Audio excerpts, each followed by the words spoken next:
This week on Intrigued Full Effect. My heart is broken because I lost my daughter. I won't be able to walk her down the aisle. I won't be able to have grandchildren through her. I'm Chandrea Thomas, and welcome to episode 30. In this podcast, I talk about curious cases, disappearances, and other stuff.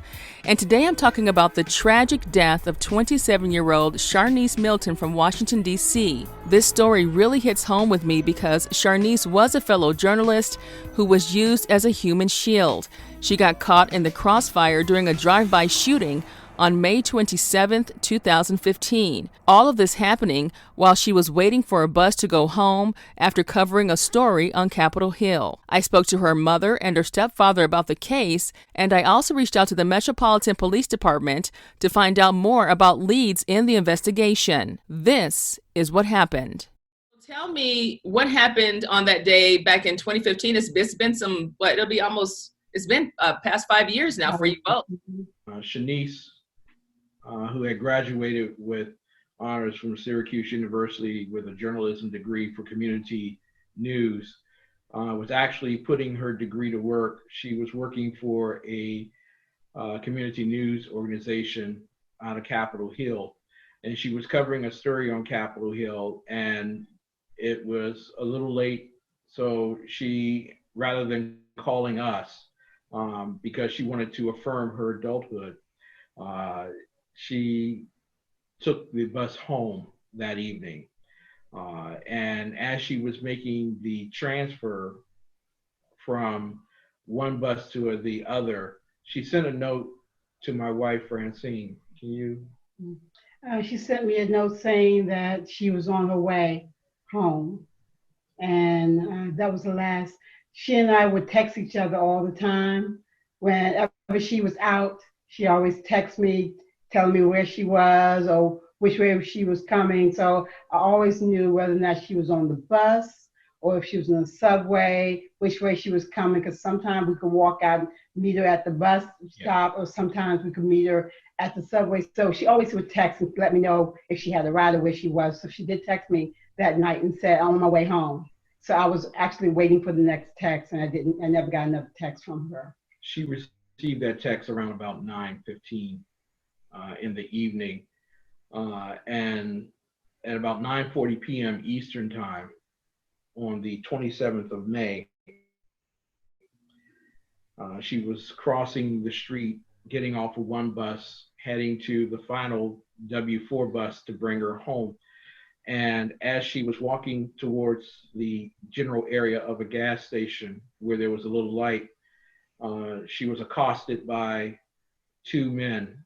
One got off his bike and grabbed her as a human shield, and the other shot her point blank, attempting to shoot the other person. The gentleman who used her as a human shield dropped her to the ground, and they took off. It was about 16 of them that were actually had come to that particular area, who they were riding on ATVs and other vehicles, as far as we know in this investigation. They took off in various directions.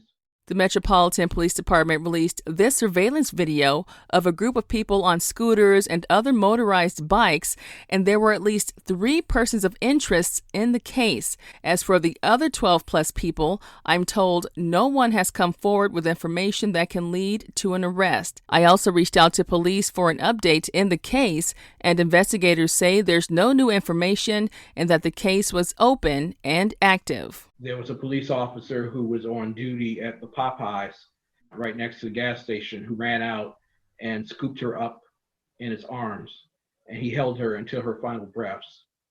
Charnice attempted to come home on her own. She knew that I was a television host and was on the air at that time period. She didn't want to bother me, and she didn't want to bother her mom by coming out so late. And I remember telling Francine that night that the next time that she has a late interview or a late story she has to cover, we're going to make certain that she calls us early so that we can pick her up no matter what. At that point, 2 detectives out of Washington's Metropolitan Police Department knocked on our door. And we were alerted at about 11:15 that evening that Charnice had been killed. And from that point on, the investigation began in terms of her death and those individuals that were involved in her killing.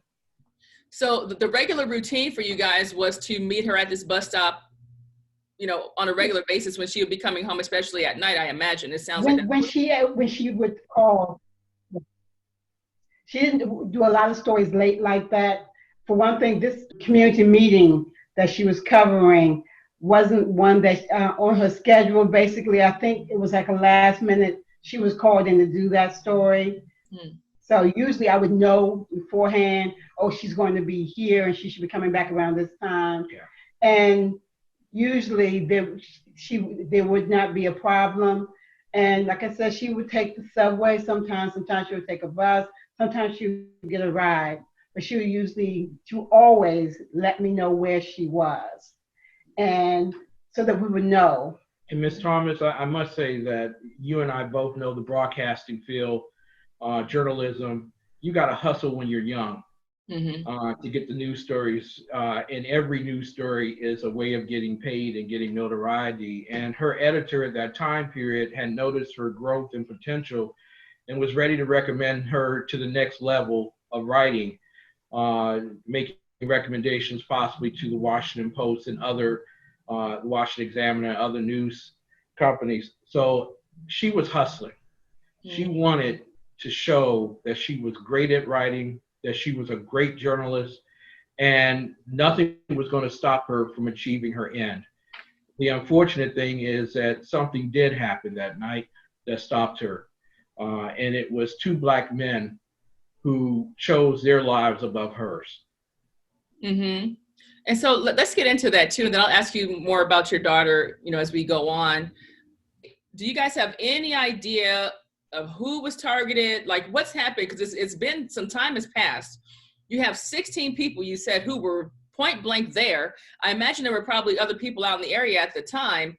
What's come of the investigation at this point?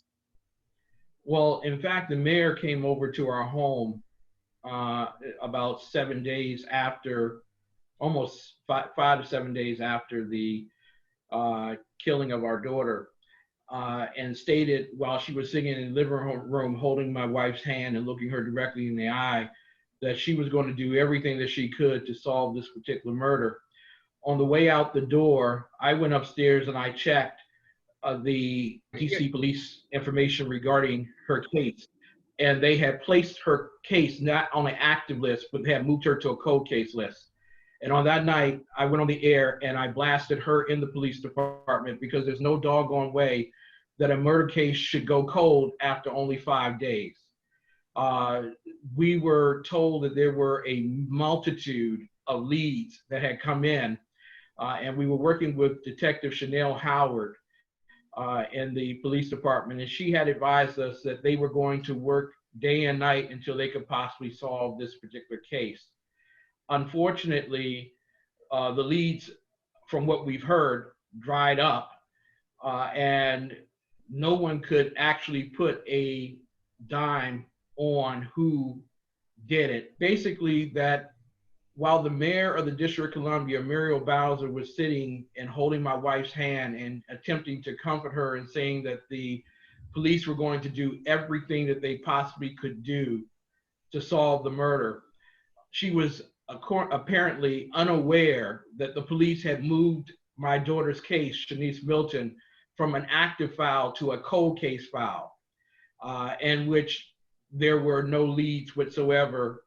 And in that particular case, we protested profusely, and Charnice Milton became actually the last cold case, official cold case in that particular category in that particular time period. From that point on, they changed the rules to make certain that a case could not go cold until 4 years had passed and that every lead had dried up.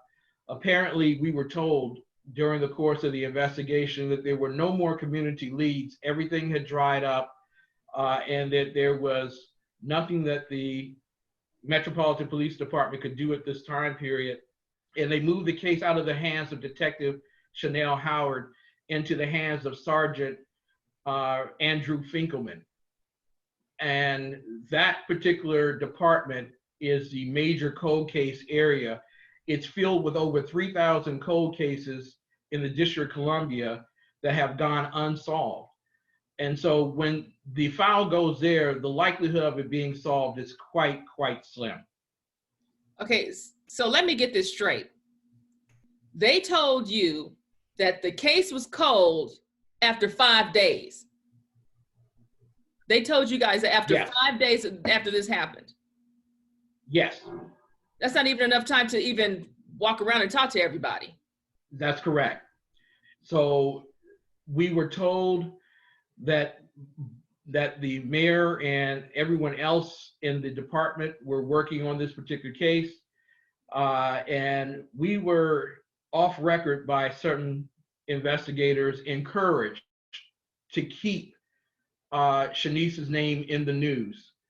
And the reason was that if we didn't do that, then her case would be lost. Now, we appreciate all of the journalists in the Washington metropolitan area, Maureen Bunyan, Sam Ford, and all the others that have kept her name on their lips, Jackie Benson as well.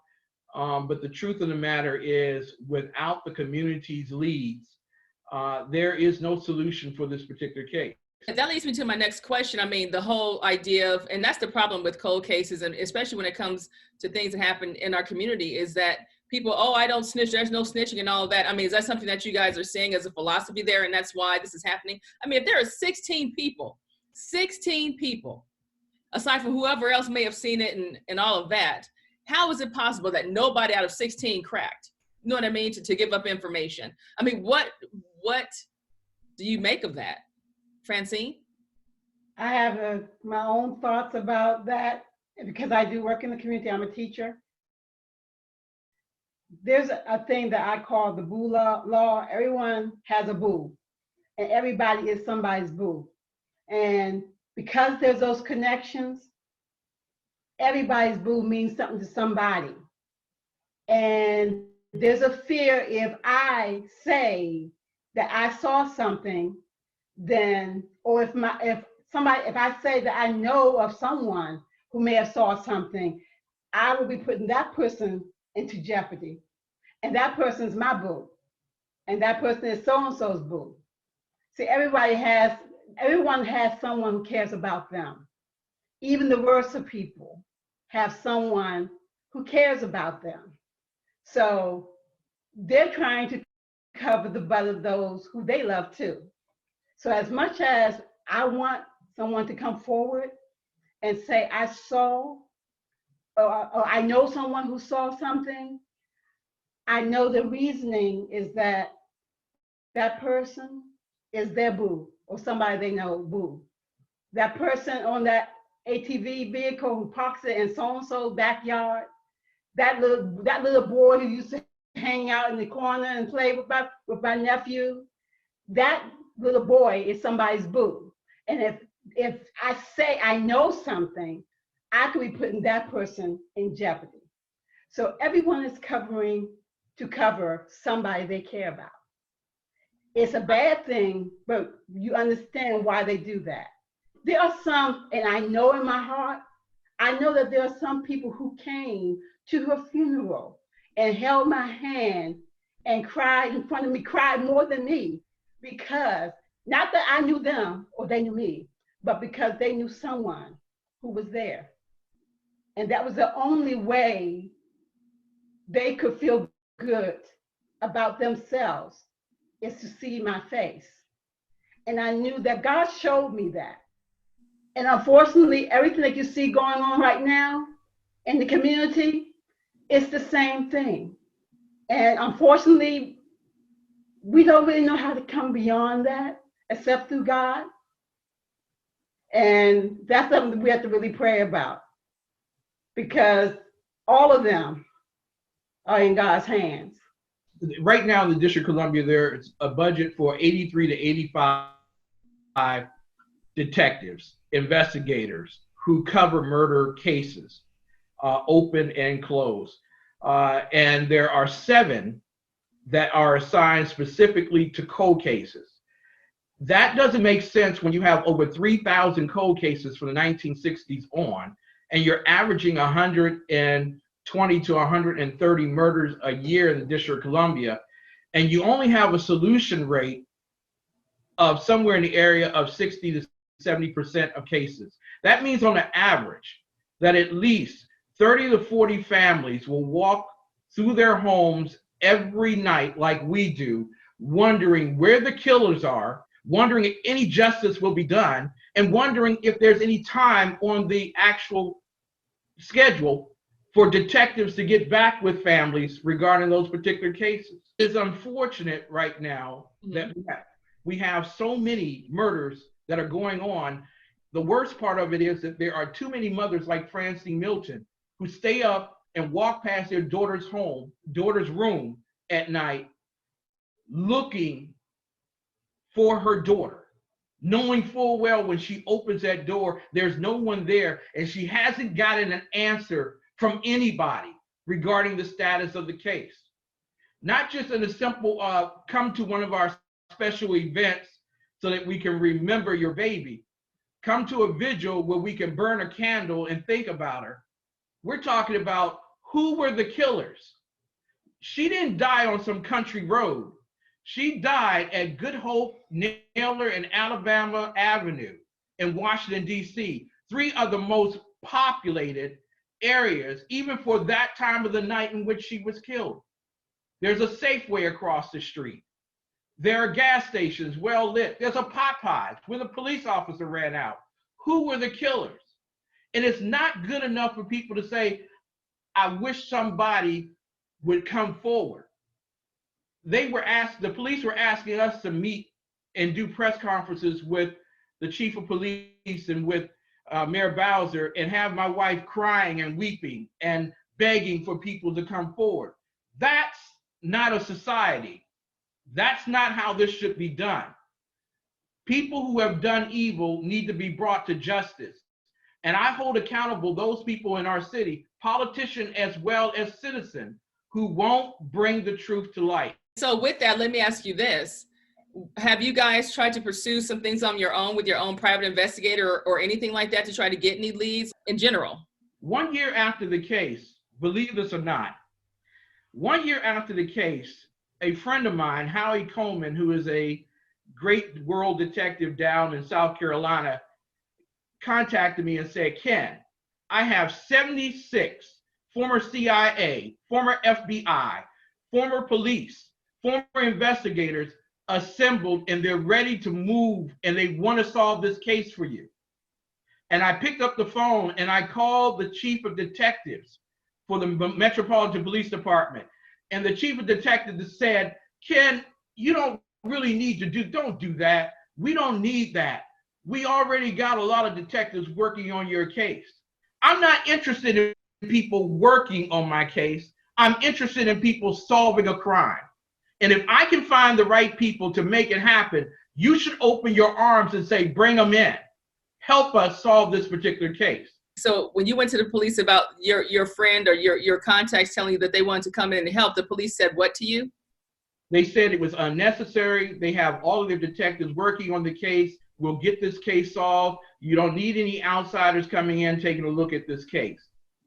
Now, I thank God for Howie Coleman and the other men and women that have been assembled to work with us on that particular case, because they were ready to do something that our police department was unable to do. They were willing to voluntarily investigate the case. Now, when I say this to people, people think, well, you think you all that and you're looking down on the police. I am not.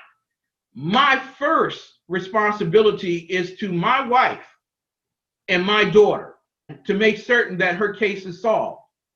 So I am not trying to put down the Metropolitan Police Department. I'm not trying to put down Muriel Bowser or her staff. I'm trying to solve a case. My heart is broken because I lost my daughter. I won't be able to walk her down the aisle. I won't be able to have grandchildren through her. I won't be able to see the smile on her face when she comes home and gives me a hug and makes me a lemonade. I won't be able to see any of those things. So it's not good enough. Don't take it personal, police. Don't take it personal, mayor. It's not good enough to hear that you're trying. I want to hear that you're doing. Doing and trying are two different things. So as far as like events and things like that, what have you guys been doing to keep her name out there? I mean, you guys passed the 5-year mark recently. So what are your plans, I guess, moving forward to try to, relieve the situation or, keep her name out there? One of the things that my sisters do and actually is being done is my daughter loved books. She loved to read. I mean, since she was very little, she was reading before she was 3. She was able to read a newspaper. Currently, the Busboys and Poets at Anacostia has a used book area where they give away books to little kids. Mm-hmm. And where people can buy books, and the proceeds is being used to create a bookstore in Southeast Washington in her name. Also, my sisters, when there is a community event, they always put out books for free in her name. And hopefully, once things get better, we can go back to doing that. I've had people to call me recently and say, I have books if you're interested. I just need some place to put it. And like I said, we'd like to give the books to people. We want people to read. Reading was everything for Charnice. The bookstore is organized by We Books over in Southeast Washington, D.C. WEAC Radio in Southeast Washington, D.C. And they have the bookstore placed at the Busboys and Poets on Martin Luther King Jr. Avenue there. We are hopeful that the love that she had for reading gets passed on to children, but also as a host of my own show, on every Friday night, we do open heart, closed case night. And so that is in tribute and in memory of my daughter. We bring to light cold cases and unresolved homicides and missing persons and teen suicides and child abuse cases, issues that are often overlooked in the modern media. And we try to shine a light, especially in urban neighborhoods, but not a lot of other Black families have the opportunity. And that's why we thank you for doing what you're doing, Ms. Thomas, bringing a light to the idea of individuals who have suffered and not getting the help and support that they need, rather from their community or the police departments or even the politicians that have oversight over them. Doing that on a nightly basis opens the door for people to know around the country and around the world that there are individuals who need help in solving their cases.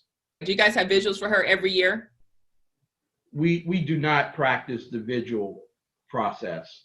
And one of the things that we have found most frustrating about the vigil process is it does a lot, of course, to help people relieve the stress and the worry and the concern that they have regarding a death. But it doesn't bring a solution to the problem. You see, while people march in the streets because a white cop shoots a Black person, no one's marching in the street for the over 300,000 families in America that have cold cases. And it's not enough to light a candle. There has to be more than lighting a candle. There has to be more than watching a balloon go up in the air with the hope and aspirations that the answers for who killed our child come down. They're great in terms of vigils, but I personally have gone out into the streets and gotten in contact with individuals trying to find out more about the case itself. It requires feet on the ground. It requires a society and a people who are not just conscious and woke about a rare event, but are conscious and woke about an event that happens every single day in urban America. So how are you guys moving forward with everything? How are you managing, the loss of your daughter and just kind of looking at everything that's happening with society and how the case has been handled?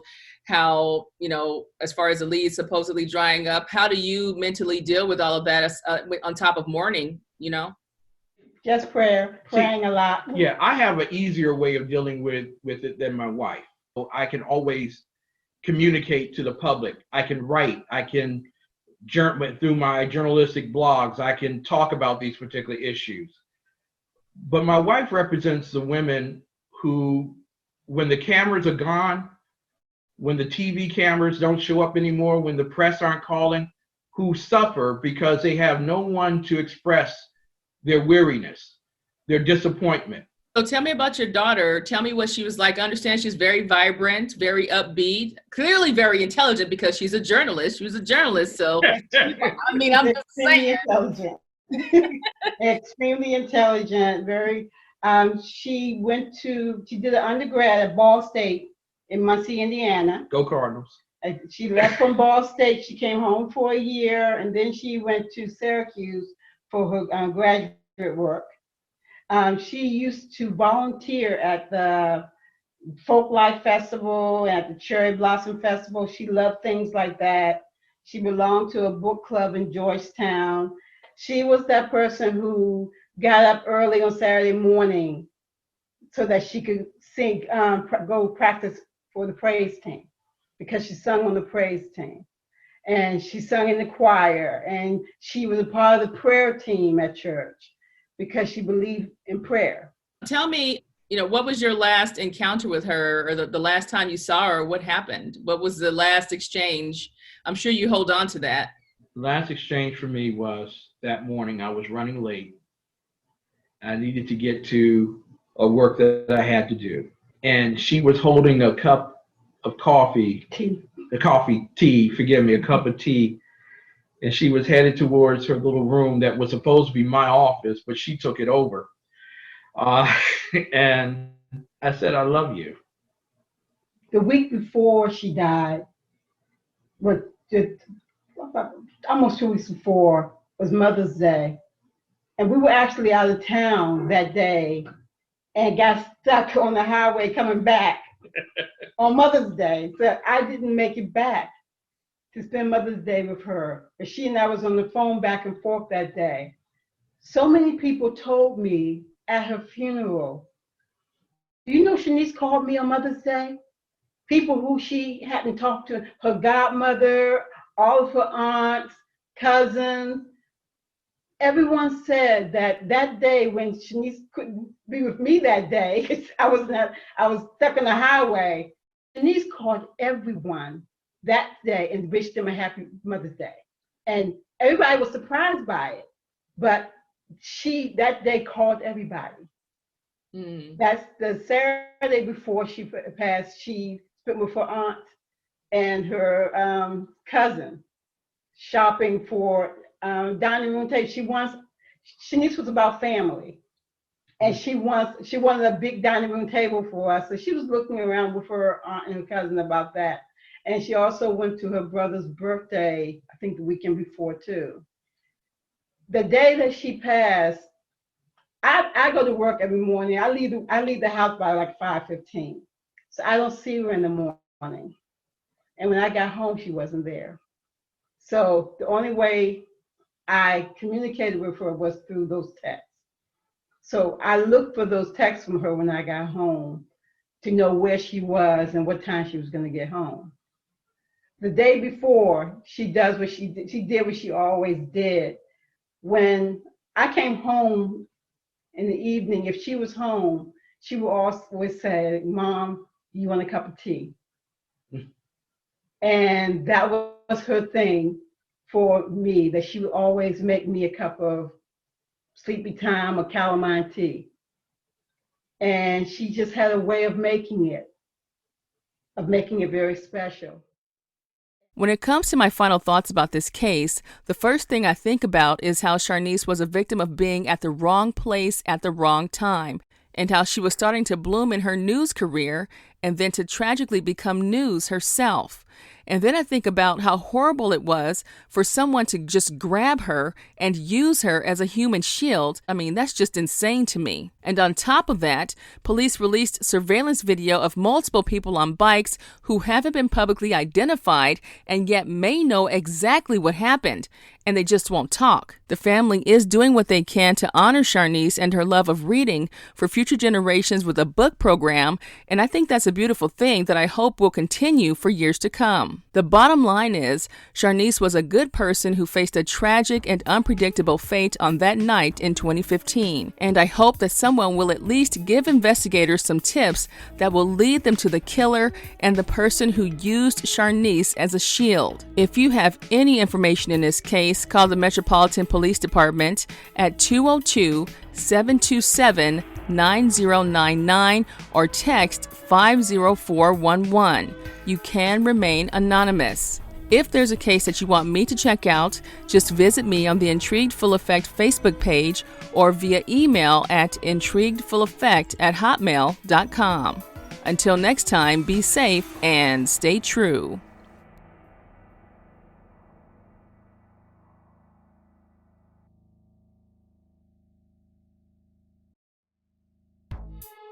The views, information, or opinions expressed during the Intrigued Full Effect, Curious Cases, Disappearances, and Other Stuff podcast are solely those of the individuals involved and do not necessarily represent those of the host. The primary purpose of this podcast is to educate and inform.